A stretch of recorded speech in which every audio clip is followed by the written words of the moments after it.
Hello and welcome to my YouTube channel. My name is Lizzie and I am a blogger of 5 years, and YouTube is always something that I wanted to do and I just never did it.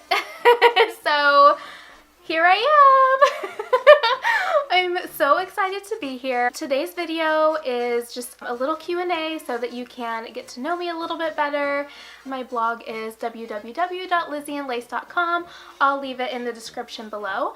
And I also have an Instagram account at LIZZIEINLACE, which I will also leave in the description.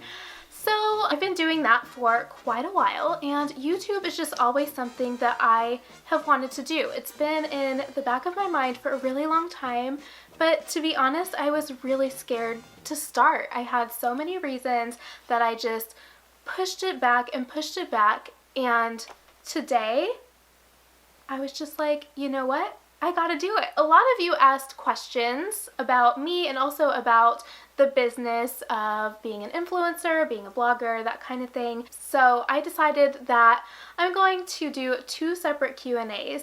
Today's is just going to be all about me and all the questions you asked about me personally and how I started my blogging journey, and then the next one will be all about the business of blogging. So if you have any questions about what it's like to be an influencer or a blogger, feel free to leave a comment. Okay, so first question, how did you get started with your blog?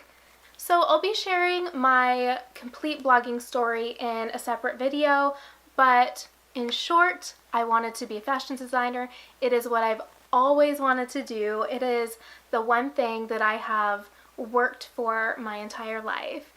And let's just say all the doors kept closing.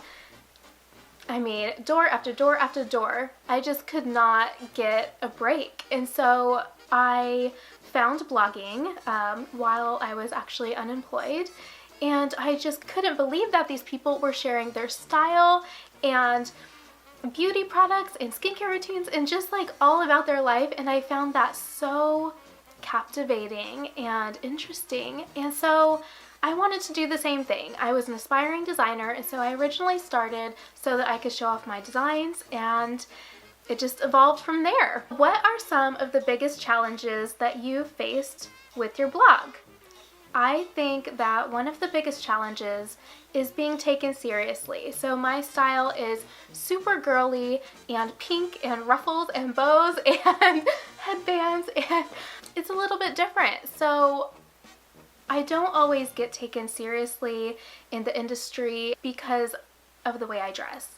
And I feel like that's really sad because we all have, you know, our own styles, and we shouldn't base someone's credibility off the way that they dress, but people do, and it's kind of sad. So I think that that has been one of the biggest struggles. And also just trying to figure everything out. So 5 years ago was a lot different than today.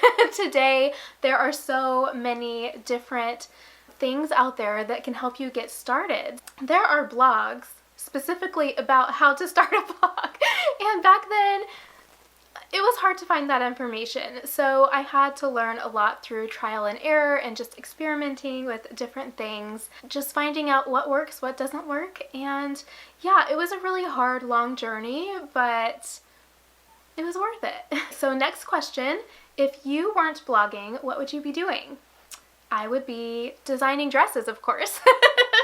And probably living on a flower farm because I really love flowers. I don't know, I feel like there's so many things that I would do, but my ultimate ambition would be to be a fashion designer. Do you have any tips for someone striving to make this their full-time job? And what helped you?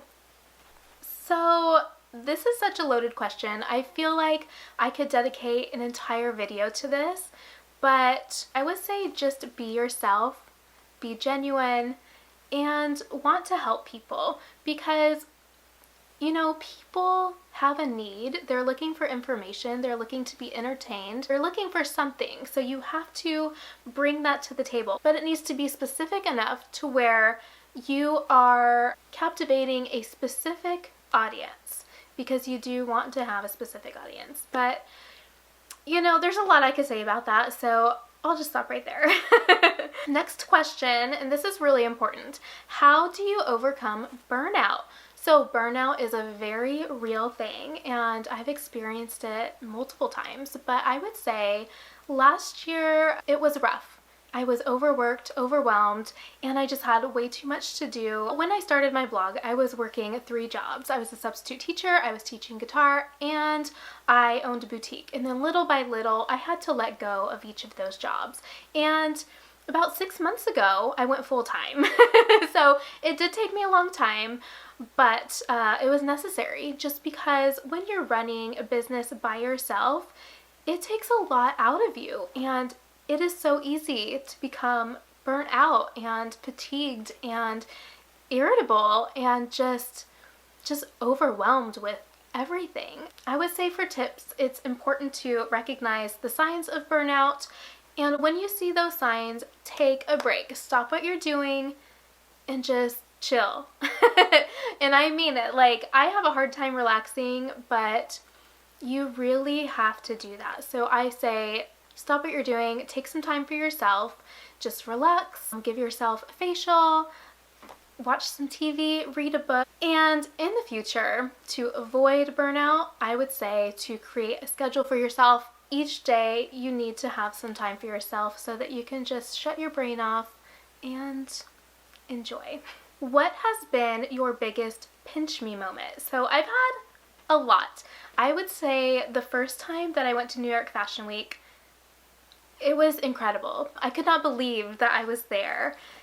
And every time I go, it's just like this magical place, and it's this magical moment in time, and it's just the most incredible feeling.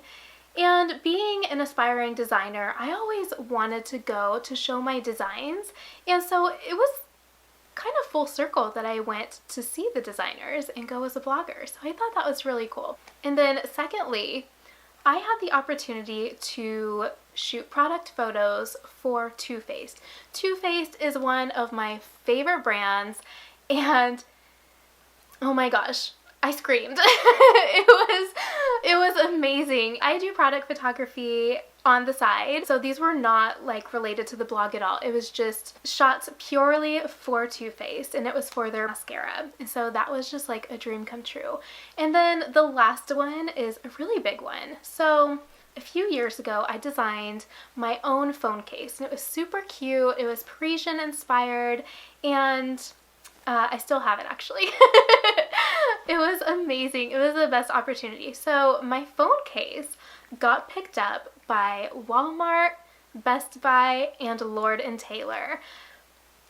Oh my god. I literally had to pinch myself because I could not believe that this was real life. And I mean, I'm pinching myself right now because the words coming out of my mouth, like, it doesn't seem like a reality, but it is. And it's just incredible because I never thought that those things would happen to me, and they did. So that just goes to show you that it can happen to anyone. How do you edit your photos? So I edit everything by hand. I don't use presets. I have spent so many hours, oh my god, so many hours learning how to use Lightroom and trying to figure out what everything does. And so I have come up with, I guess, like a formula. So I edit each one by hand because we shoot in different locations, in different lighting, and sometimes I want a different feeling. So it depends on a lot of factors, and so that's why I don't use presets. What made you want to start a YouTube? So this is something that I have wanted to do for 3 years, and I've put it off for so many reasons. I went through a time where I thought I wasn't good enough, and I just didn't have the confidence to do it. And then I had some digestive issues and gained some weight, and so I was like, man, now I really don't want to do it. And then other reasons is that I didn't feel like I was ready. I felt like I needed to have specific equipment, and I needed to have the best this and the best that, and it had to be like Hollywood movie quality.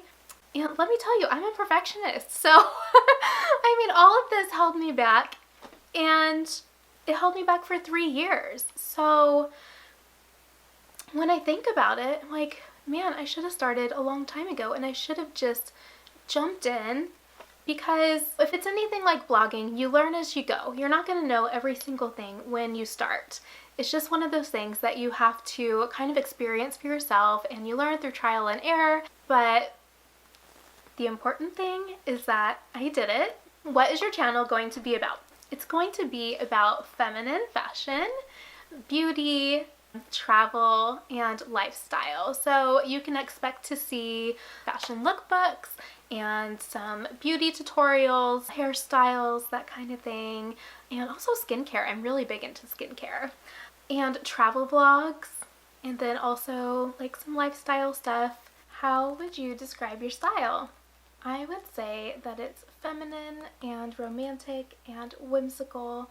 I love wearing neutral tones like cream and white and light gray, and I also really love pastels like lavender, light blue, and blush pink. I do wear a lot of pink. I really love feminine details like bows and ruffles and embellishments like pearls, beads, applique, and jewels. I would say that my style leans more on the classic side rather than super trendy, although I do like to experiment with trends sometimes if it is part of my style aesthetic, but I'm not one to just, you know, experiment with a lot of trends. I tend to stick with the things that I really like, that I know work for me, my style, my personality, and my body type. Who are your style icons? So I don't really have set style icons, but I do like to draw inspiration from different decades. So I really love the 20s through the 70s, and I love incorporating different elements from those eras into my style. And as far as style muses, I really love Audrey Hepburn, Grace Kelly, Kate Middleton, really love her coats, and of course Blair Waldorf. Where do you like to shop? I love shopping everywhere, so any stores that have super girly items like Review Australia, ASOS, Kate Spade, Anthropologie, Chic Wish, Nordstrom, Chi Chi London, Free People, Ted Baker, J. Crew, Zara, and of course I love shopping independent designers because they usually have the best stuff. And I especially love UK and Australian designers. They always have such a beautiful feminine clothing, and I really love going to thrift shops and finding some good vintage items. Why do you love pink and feminine things? I don't know. Pink and feminine and frilly things are the things that make me who I am and the things that make me feel most like myself. That's the only way that I can describe it. And I've been this way from a young age. I wore hair bows and frilly dresses and tutus, played with my mom's makeup. I don't know, that's just who I am. Where did you grow up? I grew up in a really small town. I don't know, it probably had like under 6,000 people. I'm not really sure, but my graduating class was just over 100 people. So that should tell you how small it is. Where did you go to college? This is a really long story. I went to a few different places. I did go to a fashion school, but that is the long part of the story, so I'll have to save that for a different video. But I got my AA from local college, and then moved away for my fashion degree, came back, and ended up finishing at the local four-year university, and I majored in art and marketing. So the four-year college that I went to didn't have a fashion program or anything remotely close. I ended up creating my own program, and so I thought, what would be the most useful in the fashion design field? So I figured art, and then of course marketing, so that I could market my designs when I become a fashion designer.